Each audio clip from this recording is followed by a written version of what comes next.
Shavua Tov, le Rav Menachem Mendel Black de Texas, raconte. C'était en 2019, 10 jours avant Rosh Hashanah 5780.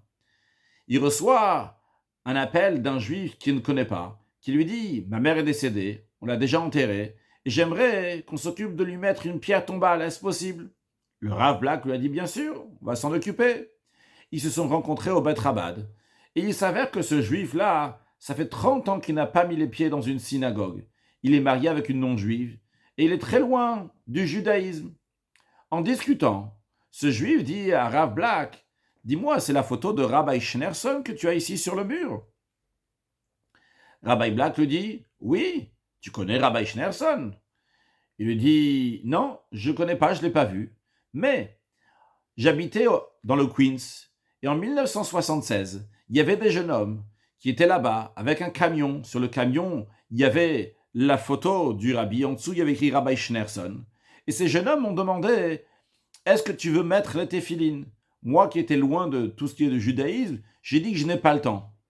Et depuis 43 ans, ça me dérange. Pourquoi je leur ai dit que je n'ai pas le temps alors que j'avais oui le temps ? Et vu que ça me dérangeait, j'y pensais constamment, je me suis rappelé aussi de la photo qu'il y avait sur ce camion-là, la photo de Rabbi Schneerson. Ok. Le shaliach lui a dit, tu sais, si tu veux, tu peux toujours leur dire oui, même 43 ans plus tard, on va mettre les tefilines maintenant. Le juif, il a dit oui, avec plaisir, et ils ont mis les tefilines. 10 jours plus tard, ce juif-là, il est venu à nouveau, après 30 ans qu'il n'a pas mis les pieds dans une synagogue, il est venu au Bet Rabad pour écouter le shofar à Rosh Hashanah. Passe quelques semaines, et ce juif-là, il appelle Rabbi Black, il lui dit, maintenant, à peine environ 2 mois plus tard, c'est mon père qui est décédé, j'ai besoin d'aide pour tout arranger. Évidemment, le Rav Black, le chaliard du rabbi, l'a aidé avec tous les moyens qu'il pouvait. Ce juif-là, il est venu chez le rabbi au Kinusa Shluchim, donc qui est en fin du mois de Cheshvan, donc il y a le mois de Tishrei, donc il y a la fête de Sukkot, et après, donc, il y a la fin du mois de Cheshvan, il y a le Kinusa Shluchim, la réunion des émissaires du rabbi. Et il est venu avec Rav Black au Kinusa Shluchim. Avant de rentrer, le Rav Black lui a dit, c'est bien de prendre une résolution. Ce juif a dit, je prends la résolution d'acheter des tefilines et de mettre des tefilines tous les jours. Et il est rentré au Ohel, dans la tombe du rabbi, et lorsqu'il est ressorti, il a dit, I finally came back to Schneerson. Je suis finalement revenu chez Schneerson. Depuis, ce juif-là, il met des tefilines tous les jours, et il vient au cours de Torah qui est au Bet Rabad, il vient aux prières, etc., etc. Alors, il y a 2 enseignements. Tout d'abord, un enseignement pour chacun de nous simple. Tu ne peux pas savoir l'effet que tu as lorsque tu demandes à un juif de mettre les tefilines, d'allumer les bougies de Shabbat, de manger kasher, de garder la pureté familiale, de mettre une mezouza, d'envoyer ses enfants à l'école juive, au centre aéré, au Talmud Torah, etc., etc. Tu ne sais jamais. C'est possible 43 ans plus tard, ça va avoir un effet. Nous devons planter. Et ce qui va pousser, c'est dans l'affaire de Dieu. Mais on doit planter. Encore une mitzvah et encore une mitzvah. Lorsque le rabbi est devenu rabbi, en 1951, le 10e jour du mois de Shvat, le rabbi a dit que le rôle de notre génération, c'est d'aller voir un autre juif, pas seulement rester chez soi-même, d'aller le voir et d'aller l'influencer.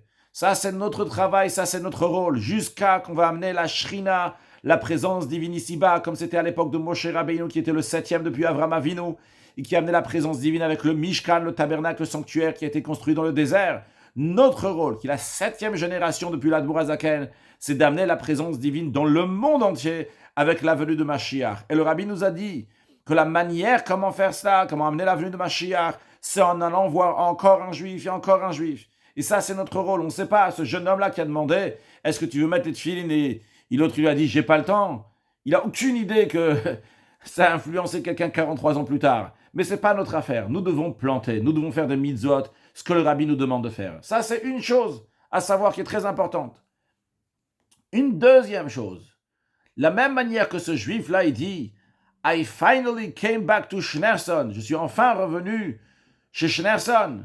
Eh bien, finalement, tous les juifs vont revenir ou venir chez Rabbi Schneerson, chez le Rebbe, les enseignements du rabbi. De la même manière qu'à Yud Shvat, 1951, lorsque le rabbi est devenu rabbi, et c'était dans une petite salle dans laquelle il y avait des centaines de chassidim seulement. Et le rabbi a dit qu'on va changer le monde entier parce que chacun va influencer encore et encore.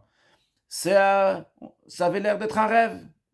Concrètement, des années plus tard, tout le monde copie ce que le rabbi a demandé de faire. Et c'est très très bien comme ça. Alors, pourquoi attendre si on peut le faire plus tôt, revenir plus tôt chez Schneerson, chez Rabbi Schneerson, de faire ce qu'il nous demande de faire, d'étudier Chassidou, de diffuser la Torah et les mitzvot. Finalement, tout le monde va le faire. Alors pourquoi attendre si on peut le faire plus tôt et par cela accueillir Mashiach encore plus vite? Shavua Tov et Mashiach now.